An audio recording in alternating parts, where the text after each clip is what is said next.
I'd like to welcome everybody on our YouTube channel. Everybody's eating, so probably we'll keep it live until we'll probably eat another 10 more minutes, and then we'll probably start up. So go get a little meal, and then we'll begin. We'll keep it live until it goes on. We'll also keep this on our website, so once this is completed, we'll put this video on the website so you can click on for future references. So, okay? So. I'm going to start. Okay. And then while Wendy's resetting this, so, you know, it's been funny since now, I've been doing this, I've been Orthodox for about 4 years now, and since I've Chris made it, you can't speak louder? Okay. So what happened was I've had more and more patients who are Orthodox. It's really been amazing. And so then the fast would come along, and then even for myself, when I was first learning about the fast, I started to ask what were you eating, how did you approach the fast and everything, and a little bit about my background very quickly. I did emergency medicine for 12 years. I've been doing like integrative medicine now for 16 years, and it's really been a journey to watch with the Orthodoxy, how it really is very similar in a lot of the philosophy to that of the integrative or wellness medicine that I do in a lot of ways. You know, it's when anyone asks me what the formal name for what I do is what's called functional medicine. And I actually said this to a physician the other day. He said, "Dave, tell me a little bit more about what you're doing." And I said, "It's not real complicated, functional medicine, and everyone in this room has done this on themselves. And it is if you have a cut on your finger and there's a little bit of dirt in the wound, and if you leave it, of course, dirty, it's not going to heal, and it's going to possibly get infected. But if you clean the wound out and you just leave it alone, and you put it in an environment where it can heal, it'll heal. You don't have to do anything. In fact, the body knows what to do. So essentially, that's how I do medicine every day. I actually sit with patients and try to figure out nutritionally, hormonally, and spiritually, psychologically, how can you put your body in a place where it can heal? And it's amazing how the body will just absolutely start to heal. You know, and so as I went along and I started learning about, as I started doing the fast and learning about how everyone else approached the fast, there's some patterns that came up and how people, I think, were becoming deficient as they went through the fast. And quite frankly, I think a lot of the times, I think we come out of the fast certainly spiritually much more enriched, but I think sometimes we become depleted nutritionally. And so today Wendy and I have been talking about this, and we decided that we were going to try to put together a program where we can just start getting an idea from you guys and give you some ideas of how I approach the fast now. I'm going to let Wendy just kind of go through everything, and at the end we'll come up with, I want to make this practical, so come up with some ideas, some practical ideas of how to approach this, where I shop sometimes, and to get what I believe is a well-rounded nutrient approach for the fast. Okay?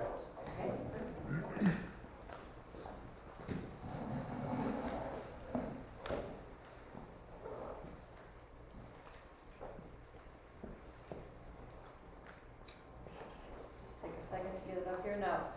If any of you know me, I'm typically pretty animated, and it's all I can do right now to just keep myself still and not turn around and look at the screen. And I got my brace on to try to keep me intact, so I'm sure I'll get the evil eye from Jeff if I move too much, because he's really tired of doing laundry and dishes, so he needs to get better.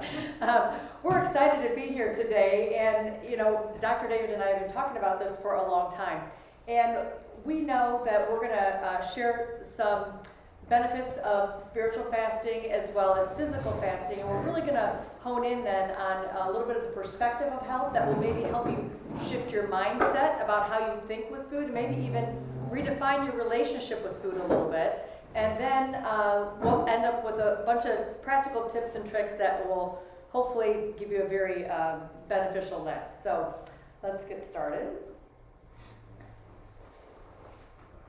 So if you were here last Sunday or you listened to it on YouTube like I did, Father did a beautiful job talking about the spiritual benefits of fasting. And, you know, it really isn't about the food, but what happens is that it does help us remind us, you know, to fast from sin, right? It reminds us to, or allows us to pray more easily. We kind of aren't bogged down with all the things that food can do to us, which you don't even necessarily know. And that's one of the things I want you to start cueing into your body as you fast, and how is it feeling and responding to the foods that you're putting into it. Of course, you know, feeling the compassion for the poor and the hungry and sharing our resources with those in need, those are just some of the highlights of spiritual fasting. But we know that fasting is not an end in itself. It's really about our change of heart. And so we want to change our heart towards sin, and maybe you can have a little change of heart towards your food as well. So let's talk about that. The physical benefits of fasting, they are numerous, and I'm not going to read these all here. You can read them. At the end of the day, you know, we are commissioned to a vegan fast right now. And the vegan eating is actually the healthiest eating that you could ever do for your body. Because it really helps keep blood sugar levels down, it reduces inflammation. Every organ and organ system benefits from having better nutrition in it. And so, you know, while we're, as Father said on Sunday, we're not supposed to focus on what are we going to get out of this, you know, there are some benefits that maybe, if that can help you with this discipline, you can focus on that and make it a better experience for yourself. Of course, this is we're just having all sorts of technology fun issues tonight. Okay, so we're going to weave some scripture in through here too, just to kind of keep things in perspective as to how God is looking at things. And so 1 Corinthians 6, 19 through 20, do you not know that your body is the temple of the Holy Spirit who is in you, whom you have from God, and you are not your own? For you were bought at a price. Therefore, glorify God in your body and in your spirit, which are God's. And so I think that's one of the things we want to remember, is that we're trying to glorify God with what we're doing during a Lenten fast, right? And our lifestyle. My kids to try and keep them from getting tattoos.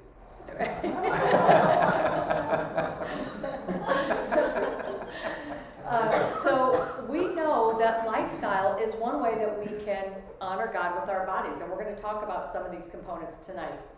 Now, just to give you the perspective of why this is a good idea for us to do anyway from a physical standpoint, Americans aren't healthy. And you could read these stats as well as anybody, but if I asked you to raise your hand, and if either you or somebody you know has been impacted by heart disease, cancer, Alzheimer's, I mean, there's probably not going to be anybody whose hand isn't up, right? So we know that it's really critical that we have to start taking better care of ourselves physically anyway.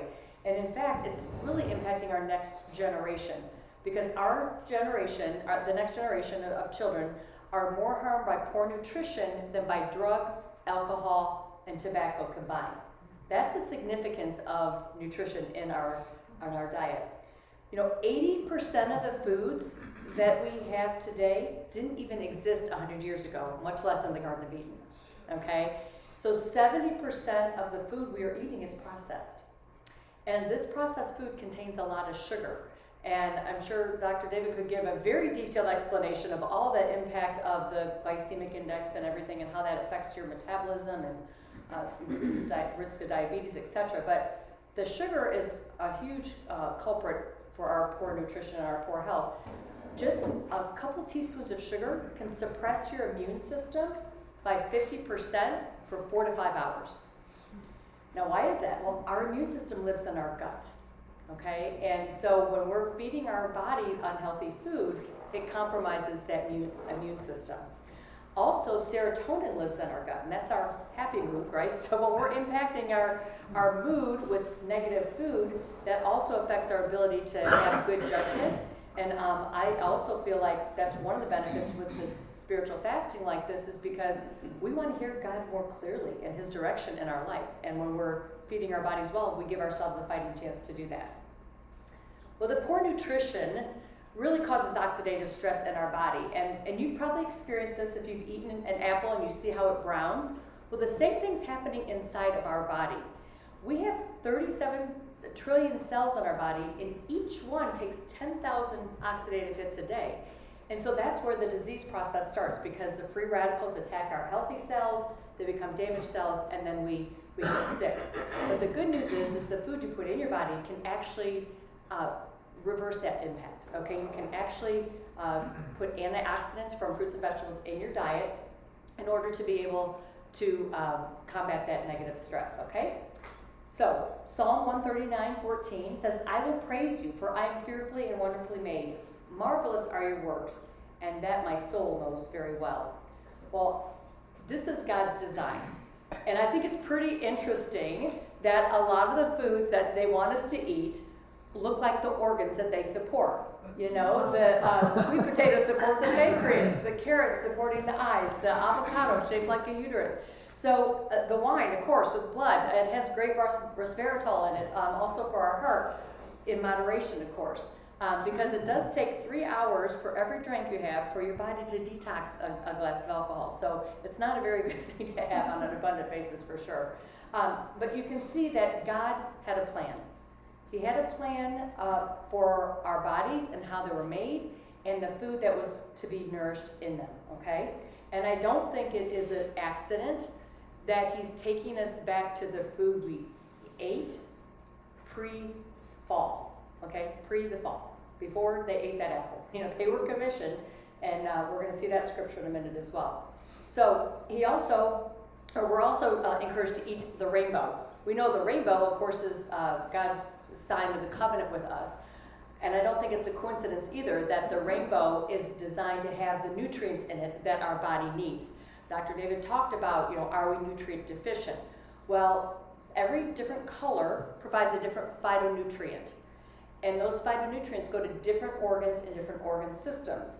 And so you can see that they all play a different role. And that's why you need at least 6 different colors in your diet every single day. Now, we're not talking Skittles or M&Ms, okay? This is from your fruits and veggies. You want to make sure you're getting them that way, all right? So, we know as a normal, healthy adult, you're going to have 7 servings of fruits and vegetables. So everybody hold up your fist. That's your serving size, okay? Now, keep it up if you're getting 7 servings of fruits and veggies every day. Most people aren't, right? Now, I'm doing good if I can throw a whole bunch in my smoothie in the morning, right? Which is one of our tricks, but you know, that's just for a normal, healthy adult. If you're an athlete, if you're fighting a disease process, if you're pregnant, all of those body functions have a lot of oxidative stress in them, and they need anywhere from 9, I've heard even athletes talk about needing up to 20 servings of fruits and vegetables every day to combat what their workouts do. The problem is 90% of us fail at just getting 5, okay? So this is an opportunity for us to just really embrace some healthy habits that might be able to help you keep those permanently in your life. So we know that most people don't eat what they need, and so they'll turn to a multivitamin. The problem with the multivitamins is they're typically man-made, and when you look at the food that God designed, that whole clean apple that is God's design, it has over 10,000 phytonutrients in it. Those nutrients that are listed to the right of that apple, that's just 25% of them, okay? And just as an example, the 0.5 milligram of vitamin C in a whole apple is as effective as a 1,500 milligram vitamin C tablet. Okay, so you can't mess with God's design. It's that synergy of action of all those phytonutrients that He's put in your body, that your body can recognize them and know how to break them down and absorb them into the bloodstream. Okay? So God said, I have given you every herb that yields seed, which is in the face of this earth, and every tree whose fruit yields seed. To you it shall be your food. So He commissioned us to eat fruits and vegetables, right, and seeds. And like I mentioned, that was before the fall. That was, and it's no coincidence that He's taking us back there during this Lenten season. It's finicky today. Okay. So let's talk about some ways to fast healthy. You know, it's not by accident. You have to be very intentional. And one of the very first things to do is to do menu planning. How many of you have ever gone to the grocery store without a list and you end up with more things in your cart than you anticipate, right? Absolutely. And I have Jeff. There always seems to be like a pack of Oreos or something that slides in there that I'm not looking, But so menu planning is really important, and that's where you want to make sure that you're have a plan. Because if you fail to plan, you're going to plan to fail, right? The food prep on the other end of that is important as well. When you get home from the store, you prepare that produce so that it is easy to grab, because it's going to be easy to grab carrot sticks as it is pretzel sticks if they're prepared in a little Tupperware container or a Ziploc baggie, right?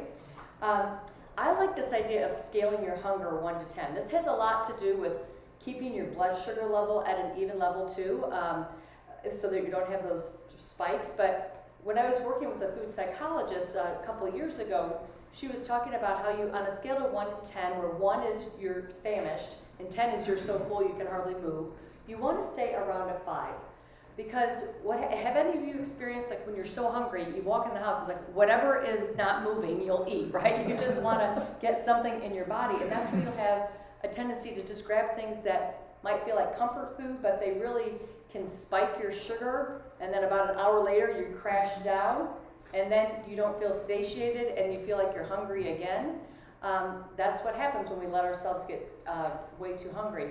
Now, the opposite's also true when we overfeed ourselves and we get that food coma. That has a negative impact on our bodies as well. And so keeping it about that 5 gauge so you don't get hangry, and that you're also not grumpy because you've eaten too much. Drinking plenty of water. Now this is a big thing because we're the general rule of thumb is to have half your weight in ounces in water every day. Does that sound like a lot of water to anybody? A little bit, Yes. Yeah. You'll get used to drinking that, but another, I like just a really simple test is, if when you go to the bathroom, if your urine is dark yellow, you need some water. You want it to be more of a pale yellow color, almost clear even, and that means you're hydrated enough. The thing why this is so important is that when we're dehydrated, it triggers a hunger mechanism. So we think we're hungry, and then we eat. And we may not be hungry. So we might be fueling our bodies when we really don't need it. So what I like to recommend to people is drink a glass of water, and then 30 minutes later, if you're still hungry, then it's time to fuel your body with some nutritious food, okay? Don't assume your vegan food products are healthier. This is where label reading comes in. We're going to talk a little bit about that in a minute, but a lot of the vegan foods are processed and they have a lot of chemicals in them. So just read the ingredient label, because that's going to really give you an indication of what it might do for your body. Choosing low glycemic foods, we're going to show you some ideas of that with the embracing the traffic light eating, okay? So when we read a label, a couple of things that are important. I add one other. Yeah, go ahead. When we go back to the last slide, how to fast healthy. The one thing I did find is that most people that when they get into the rhythm of the fast, they become very protein deficient. I mean, like really protein deficient. End up eating a lot of high glycemic. A baked chip is legally a part of the fast, but it just turns into sugar in 3 seconds. So that's one thing. And then the protein is one of the huge things. And when we're done, I'll tell you some of the things I do to kind of get enough protein so that you stay on the fast. But I think that would be one thing that I would just wanted to add in there. Sorry. So reading your labels, when you read those ingredient labels, that's really important. We talked about that with the vegan or processed foods. But the ingredient that's listed first is what's most prominent in that particular item. Okay, so definitely make sure that it's healthy things you're getting in there. You want to be on the lookout for things like high fructose corn syrup. That's hidden in everything. Especially you'll start seeing additional sugars added, additional sugars. That's one of the things you want to watch out for. Trans fats is another one you want to be careful of. Also make sure you check your serving size. Sometimes, like even with nuts, they might be a source of protein, but a quarter cup of them, you're going to have 200 calories, and then you eat, a whole bag of them. Pretty soon, you've just really defeated the purpose of what you're doing as well. So making sure that you're, reducing sugars, having a nice ratio to the proteins to carbohydrates. Fiber is your friend. It's going to slow the release of sugar in your body. If you've got something that has 10 grams of 10 grams of sugar, but there's 5 grams of fiber, it basically negates 5 of those grams of sugar. So it's a really important thing for you to get a lot of fiber in your diet. I don't know if you're going to cover this or not, but we see on the label GMO, good or bad? It's not good. GMO, genetically modified. Did that even sound good to anybody? That's what that stands for, right? Genetically modified. It means that it's not in its original state. They've done something to it. Okay, is in the most layman's term there. So thanks for bringing that out, pointing that out there. Yeah. All right. So sometimes we think, yeah. Just on the previous one, I mean, one thing that, and not to, fat is also very important, okay? Because this whole generation, everybody who was in here, learned fat is bad, fat is Right. bad, fat is bad. So Yeah. we need to erase that also from our minds. Yes, so you want healthy fats. You want to look out for the hydrogenated oils, the trans fats. Those are bad for our body. But you want the healthy fats that come with healthy omega sources, avocados, nuts, seeds, etc. So you'll see some of the examples of the things that are good to eat. Yeah. Now sometimes, and we don't want to be legalistic about the fast, but this is where the label reading comes in as well. We think that we're making a good choice. We think it appears to be a vegan food, but many of the pastas, pestos, desserts, donuts, nutrition bars, they have products like milk in them and eggs and cheese sometimes even. So take a look at the labels, make sure you're reading the ingredients if that's important to you, if you want to be that particular about it. But we're trying to honor what we're doing here and don't have to be perfect, but this is just more of an awareness type of a thing. All right, so how many of you have heard of the red light, yellow light, green light foods? No? Okay. So this is something that I've been educating people on the role of nutrition and health and vitality for 20 years now, and this is one of the easiest ways to teach it to kids. Green are go foods. Green means go. You can eat as many of them as you want, okay? They're all healthy for you, and they're going to help every organ and organ system in your body. The yellow foods are either slightly processed or they might be a higher fat content, so you're going to be eating them in moderation, so this is just a little bit of caution. And then the red are stop. Can I make a healthier choice? Okay, and that's where isn't that simple to remember, right? So the red light foods are all those processed foods. At the end of the day, if it was made in a plant, don't eat it. If it is a plant, eat it. I mean, it really can be that simple as well, right? Why shellfish on red light foods? I think it's because of the cholesterol that it has. Yeah, this is a list that I got from it was a site for diabetes, trying to make sure people had their levels in check. I don't know, maybe you can answer that one. I would don't know. not put that there. You will? Okay, all right. Yeah, I'd Where would we put that? I put it in the middle. In the yellow? Okay, Yeah. we'll move that one to the yellow. I want my lobster. Make an executive. We'll make that executive decision, on that. Where's my olives? Does red light Olive's green. Olive's green light. does red light mean never? Well, I mean, ultimately, if you want to have a perfect diet, it would be never, but I would say probably more realistically seldom. I honestly, my pantry's not perfect. I live mostly by the 80-20 rule. I mean, we like to indulge in some of the things that are good for us as well, but, obviously you can't make a lifestyle of that. And now, particularly during Lent, is a way to be aware of these things and the habits that you're embracing, because they can have a lifelong positive impact as well. So some meal and snack ideas.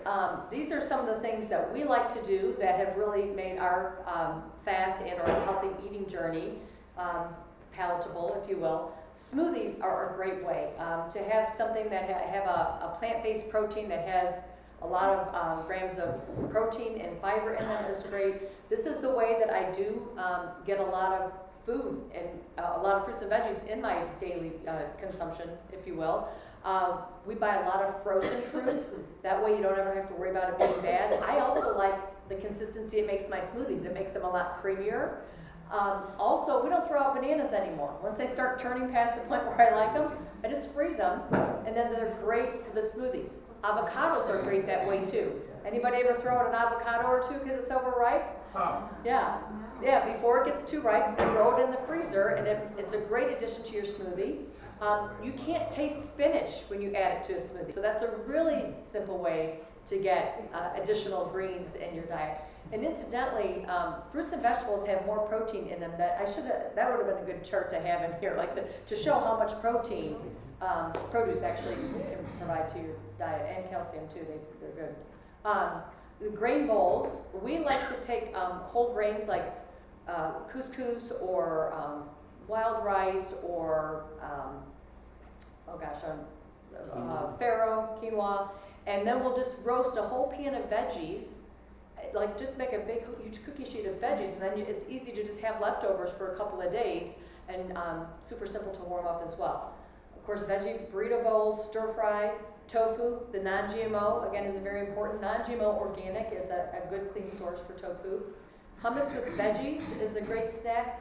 We love making hummus veggie sandwiches. Now the breads, you want to be careful with your breads. It's one of the reasons why I make our own sourdough bread. As some of you know, I've been doing sourdough workshops. We're having one tomorrow if you want to join us there. But it's great because it has higher protein, it has a lower glycemic index, it also has pre and probiotics in it, which are good for your gut health. So there's a lot of things that the sourdough bread is an advantage if you're going to do that. And just And it tastes really good too. yeah, and that's good. You know, the Ezekiel breads are great, whole grain breads too. So just reading your ingredient label on those as well.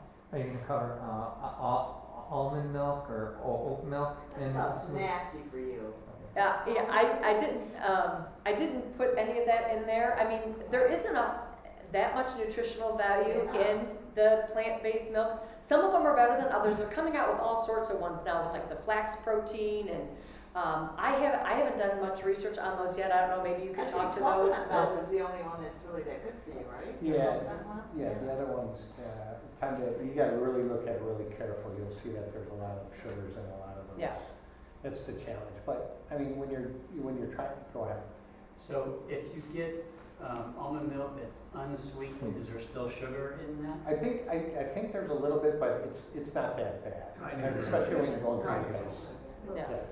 Yeah, we'll use the unsweetened, but like I'll make my smoothies. When you have all that good produce in there and a good plant protein mix, I make it with water.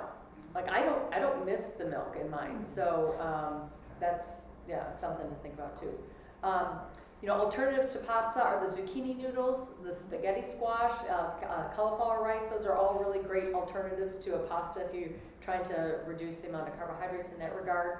Guacamole, of course. Rice cakes with nut butter. They've got some really delicious nut butters now that you can really nice snack just to put rice cakes on. You can even slice up a piece of peanut butter on it, that kind of thing. I didn't have this on here, which would be a good thing to add, but the fermented foods, things like pickles are huge for your gut health, and really a positive thing to be adding to your nutrition as well. Protein energy bites. I like to take my protein mix and make healthy energy bites with them. They're a nice little sweet snack. You can make them vegan as well, and that is a nice little pick-me-up treat. I want to kind of one thing on the nut butters. How many people eat peanut butter?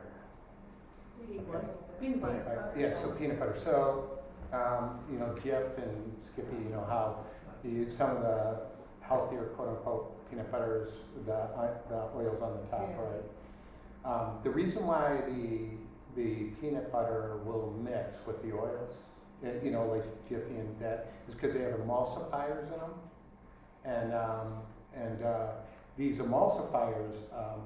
They're meant to bring proteins and fats so that they mix together and everything, right? Well, it turns out they also end up stripping, these emulsifiers will strip your mucus layer off your your bowels is what they're finding. And so there's a lot of association between Crohn's and stuff with the use of these emulsifiers. So be really careful. So during the fast, like when I'm sitting and talking to people and they're eating a lot of peanut butter, they're really, you'll strip the mucus layer right off there and leave it a lot of association with it. So if you're going to use peanut butter, which I'm not a big fan of because it has a lot of fungi in it, it's actually a legume, it's not actually a nut. I prefer almond butter is what I would say if you're going to use it. Try to use almond butter. It's much I mean, better if for you get 100%, I mean, there are fairly cheap brands of peanut butter out there that are 100% peanuts. Yeah. They have peanuts and salt as their two, Yeah. no sugar, no sugar, they're very high in fiber, and they don't have the emulsifiers, so I mean, those.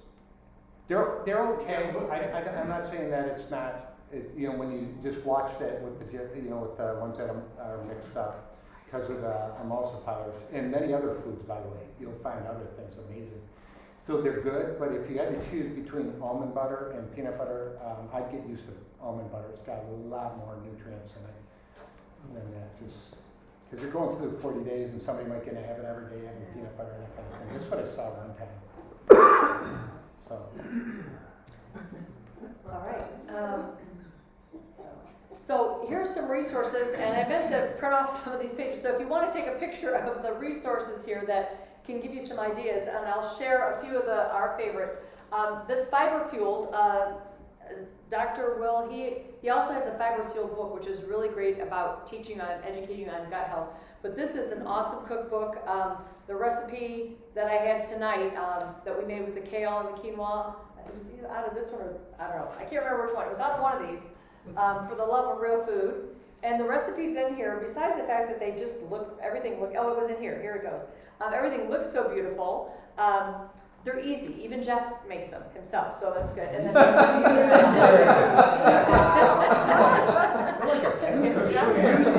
butter. Oreos on it, right? You can excuse the name of this, but it's called Skinny Witch in the Kitch. They've got amazing vegan recipes in here, and they're very simple. They're good whole food ingredients, and so those are really some nice ideas of what to do. Eatingwell.com is a great website that has a lot of vegan recipes. I've got a Shred 10 cooking guide, which is a completely vegan cooking guide. I'd be more than happy to send you an electronic copy of that. I also have electronic copies of different energy protein bites that you can make if that's something that would be interesting to you. But there's podcasts, there's documentaries, all of those things you can use to help increase your awareness about the benefits of what you're doing, if that can help empower you to make good choices now. So Daniel's a perfect example here. It says, give us nothing but vegetables to eat and water to drink. Then compare our appearance with that of the young men who eat the royal food, and treat your servants in accordance with what you see. So he agreed to this and tested them for 10 days. At the end of the 10 days, they looked healthier and better nourished than any of the young men who ate the royal food. So, there's perfect examples in Scripture about the power of nutrition to really fuel our bodies well. Again, it's not by accident, it's all God's design. So this is the last perspective that I'll share for you, because a lot of people, they start to freak out and think, oh my gosh, eating vegan is so extensive. And so this is kind of a funny quote by Caldwell Esselstyn, MD. He says, some people think that plant-based whole foods diet is extreme. 500,000 people a year will have their chest opened up and a vein taken from their leg and sewn into their coronary artery. Some people would call that extreme. And so there's no guarantees that you're not going to have health challenges just because you eat healthy. But this is just food, people. It is not really that extreme of a situation, and it can benefit you in the long run. Okay, so you are what you eat. Be real, not fake. Because according to Ephesians 2:10, and this is what I think is ultimately the spiritual goal with Lent 2, is that for we are his workmanship, created in Christ Jesus for good works, which God prepared beforehand that we should walk in them. He's prepared us each for a mission and a commission, and if we are our best selves, we can, one, hear where he's leading us, and two, do it well. So I hope that was helpful tonight. I'm going to turn it back over to Dr. Dave, and he can wrap it up with any other tips he wants to add. I want to hear your protein stuff. Oh, so like some of the tricks that I've learned, just kind of doing this, so Costco's my friend.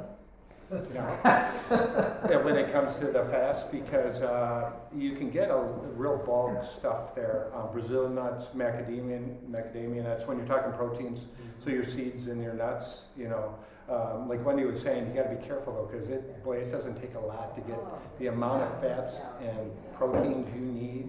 Pistachios, almonds, and you rotate them too. That's the other keys. So one day you might have one, and then the other.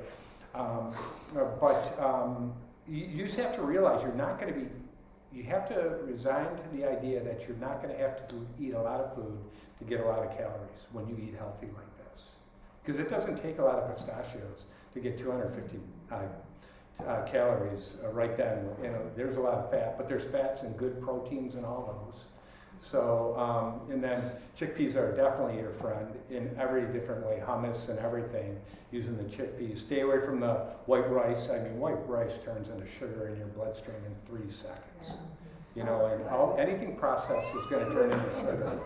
I love white rice. Yeah, but it truly, like only like 1 cup is about 1/4 of the carbs you need for a day. And see that the big thing about it is what I'll find is people end up with not enough protein, they get hungry, and then they go for the fast carbs, you know. And the thing about the fast carbs, what happens is when you have a cup of white rice, what happens is it breaks down into, remember when you were a kid and you did that little experiment on your tongue in science class where you stuck an oyster cracker on your tongue and it turned sweet really quick? And what it's doing is, it doesn't matter if you have 2 teaspoons of sugar or a cup of white rice, you're going to have the same amount of sugar going in your bloodstream in seconds. And that stuff shoots straight up, your insulin level goes straight up, and it right then it'll just shoot it into making fat. Or, and the other thing that will happen is your insulin level will overcompensate from this really quick sugar shooting up. And it actually, then you end up with low sugars, and then you're hungry again, and you're fighting yourself all day long. So it's staying on a lot of the proteins. The other thing is really getting a good, solid protein powder, and putting that in, like, you can go to Costco's and get a big old organic protein powder, and you just put that right into your drink. You should get about, you know, it's really, the controversy on protein is really interesting. You should get between, it's between 0.8 grams per kilogram of protein. Some would say up to 2 grams per kilogram. There's a lot of argument in this area. I think if you stick with roughly about half your body weight, you know, in grams of protein, 50, 60 grams would be, you know, an idea. 70 grams would be really a way to keep yourself satiated so you're not struggling and you have the energy to worship it, quite frankly. Right? You know, and even when that insulin shoots up, insulin is extremely inflammatory to the body. I mean, extremely. And so you'll get in a state where you just feel, you know, crappy just from the sugar shooting up. So you got to keep your sugars nice and steady. Go on as much protein as you can. Lots of beans. I use a lot of beans and chickpeas, and my protein drink a couple times a day. I get about 40 grams of protein a day just from the protein drink. The other thing is, you know, they're so good at now flash freezing berries. You know, they're so good at doing this now, and it actually retains in the middle of the winter here. I don't think, I'd have to see the studies on this. I don't think there's much difference in the nutrient value of a flash frozen berry than something that was shipped from South America and sat on a truck for 2 weeks. You know, until it got to the store. I don't know how long it gets there, but they've done studies. The longer they pick it, you know, they pick it not ripe, so that, you know, so you don't even get that much nutrients anyway. So Yeah, can I add a point about that? So Yeah. the majority of the nutrients goes into your produce in the last 24 to 48 hours of ripening. That's one of the reasons they always tell you to eat local at the farmer's market, because it's picked closer to when it's ripe.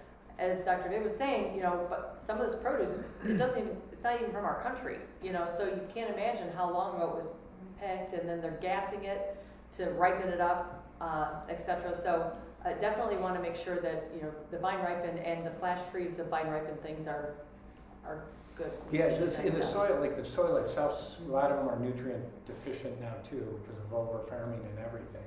So like if you get the berries and stuff from it's actually really good. Like today I had some Brazil nuts, and for lunch at work, Brazil nuts and a bunch of berries.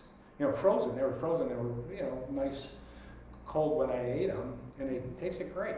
But that'll get you through the fast a lot, and that'll get you. It's a great way to start getting away from these processed foods. I'm telling you, these things. There's a book called Metabolical.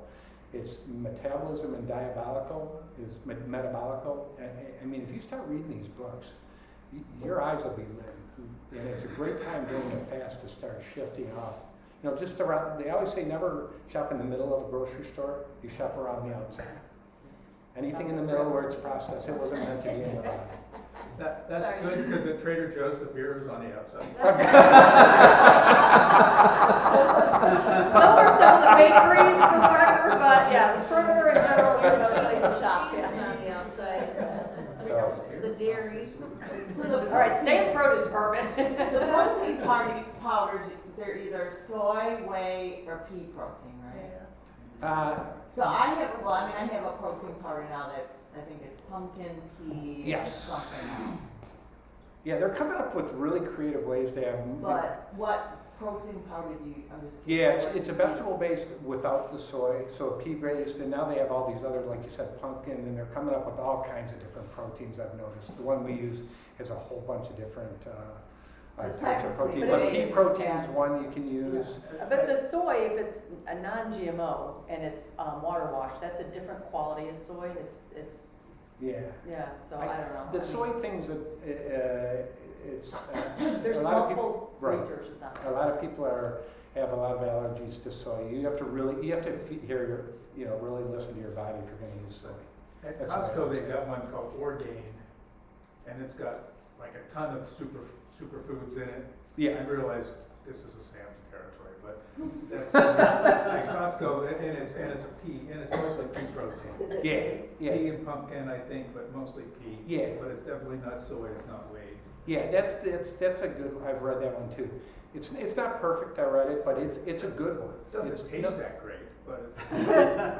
Yeah, if you put your beer in it. Beer chaser, oh, Beer smooth. Definitely stay away from the whey protein though. That's Yeah. Beer and orange juice. Well, I don't know. I mean, I don't. Well, whey is milk, so from a fast. Right, right, it's not, I know it's not fasting, but. So what do we do? Okay, we fast for all these days, and then Pascha, yeah. the meats, It's and the then like assault that. on the How body. do we make that transition? Do we? Yeah, good question. Because the church, even the nuns, at the monastery, they have to eat meat, so you don't have to be, to show that they're not prideful in your fasting and stuff like that. So, how do we make that transition after? Yeah, Because usually by the end of Lent we're like lean, mean, fighting machines, and then we have the fall after where we eat meat and then we're just like all out of sync and stuff like that. How do we make that transition? I guess. Well, I think to put it on the other end of it, I think this is a great training to, like when we talk, to get yourself in a habit of, in my opinion, I believe people should eat 80%, very vegetable-based foods and about 20% meats, and that includes your fish and animal proteins. So it's not, you know what I mean? So the idea I would do is you just, if you wanted to, just start at 10% and work your way up to 20%. I wouldn't, eat too much at first, but really get the habit of making this a part of your all year round. You'll be amazed at how much better you feel too if you really go on this whole idea of vegetables, fruits, vegetables, nuts, berries, you know, seeds and all these things, and with the idea that, you know, understand the proteins in there and the fats in it. And then you just take 20% of this and you have a beautiful piece of meat, you know, and eat meat, yeah, some type of animal protein, whether it be fish or shrimp or any one of your animal proteins. Yeah, just you go slow. Go slow. I know. I'll tell you, after the fast, that first piece of meat is incredible. It is. Also, it goes back to listen to your body. How are you feeling once you start putting the dairy back in? You know, that's usually really affects people as well. So just notice how you feel, and sometimes it's easier. Just like, I don't want to feel that way. That's, you know, and it's funny because you brought up this too. Actually, this is kind of a fascinating thing. Last Lent, I actually studied the Desert Fathers the whole time. I kept studying the Desert Fathers and their sayings, and it started to occur that they actually were talking neuroscience. It was really fascinating. So the whole thing is, they were talking that, okay, so there's a book called Hacking the American Mind. It's by a guy named Robert Lustig. I think he's a pediatric neuroendocrinologist or something. And he wrote this book called Hacking the American Mind, and I'm going to simplify this. But he said that what's happening to all of us is we're like addicted to dopamine heads. So the dopamine, the whole idea of the dopamine is when we eat something good and it makes us feel good, we get that little joy.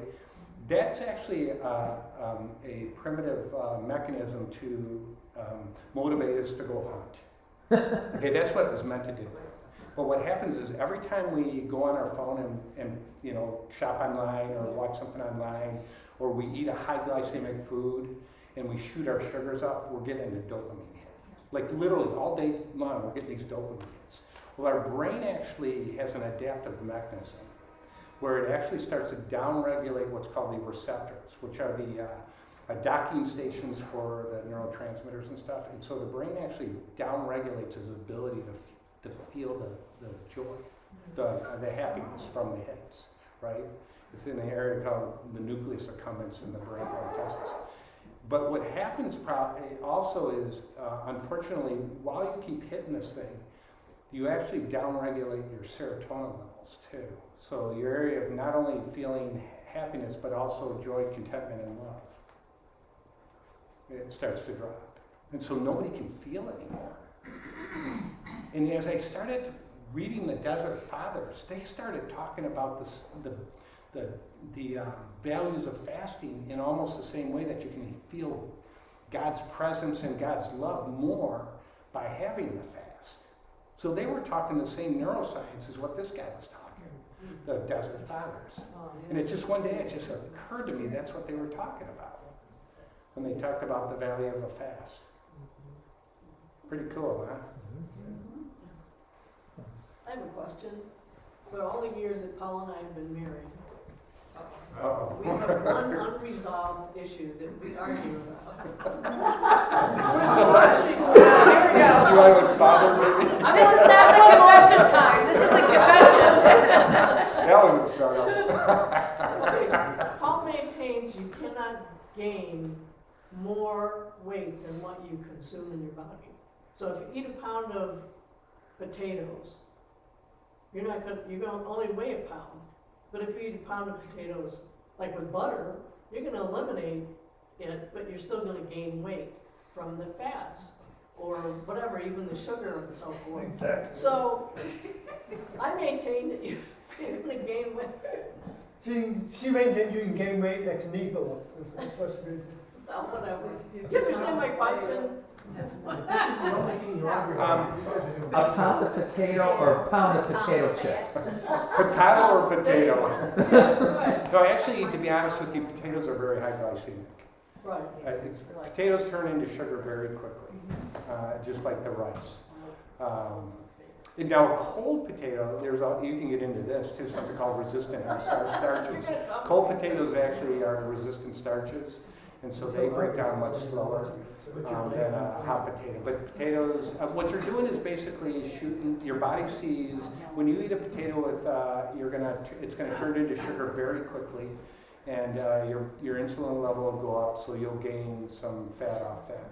But was it about the potato or was it about just a pound of any food? Like, Yeah, it could be a pound of any. right, yeah. Be a pound of rocks. I think about it. Yeah, no, I don't really understand your question about it. There's an easy answer to this, right? Because a lot of what we eat is water, right? Yeah. So if you eat a pound of watermelon, you're getting like, you know, A 3/4 pound. of that is water. So you're not gonna gain that weight. But if you ate a pound of dehydrated watermelon, then you're gonna get a heck of a lot more sugar and nutrients and that kind of stuff. So you really could, by adding water to that, add. Oh, whoa, we just added something. Well, it's added within It's your calories. You got water in your body. Then it's not added, it's within your body. I mean, the example of the potato versus butter, it's 4 calories. Like, that's gonna I mean, a increase. gram of carbohydrate has 4 calories. How much does the A gram calorie of weigh? protein has 4 calories, and a gram of fat. Doctor, Yeah, but how much does a calorie weigh? It's not a measure. So it's apples and oranges. Your calorie conversation is apples and oranges. The bottom line is you have to burn off more food than you're taking in, otherwise you're gonna be gaining weight. No, and but the you're gonna give question yourself at a But the disadvantage. question is, can you gain more weight than what you consume? That's the question. Can you gain more weight than what you consume? Whether you eat it, drink it, absorb it. I've not heard of that position that way. I'll let you know that one. That's One of the complaints, people come to me when they're fasting. They go into a high carb diet, and when they're fasting, they Father, I'm gaining weight. Well, it's because you're eating high carbs rather than having what you were showing, and you tell them perfect. balance and stuff like that. But that's what a lot of people. I grew up on fish sticks and peanut butter. But I was young and running around in that. Of course. But now, if you go on your fast and just do high carbs and that, you're gonna gain weight. Because that's. I mean, you can eat a lot of pounds of salad and not gain weight compared to if you're eating Well, pounds if you of ate a potato. pound of salad, could you ever gain more than a pound? No. I don't think you can gain, unless you're dousing it in ranch dressing, I We'll don't think let- you're gonna be we'll gaining let weight from Phil any take salad. this one. I would think not, but you're also, are you taking into account what you're drinking with your Yes, everything. And what you're absorbing. And what your activity level is. I mean, that's. Right. Yeah. That's all I got. Thank you, sir. 5 minutes out. Good, yeah. I'd like to thank Dr. Dave and Wendy for this, and thank you. And we're going to put this on our website. And thank you for this. This is wonderful. Can you bring your cookbooks on Sunday and we Bring can that with look through them? Sure, yeah, absolutely, yep. Jeff, you need to help me remember to bring something. Do you want to put here? Show your book right here. Wait. Yeah. We've got the Okay. Love Real Food. Pound in, an extra pound of scale. If I ate a pound of potatoes, I would gain 5 pounds. There you go. That's the way I All right. Thanks for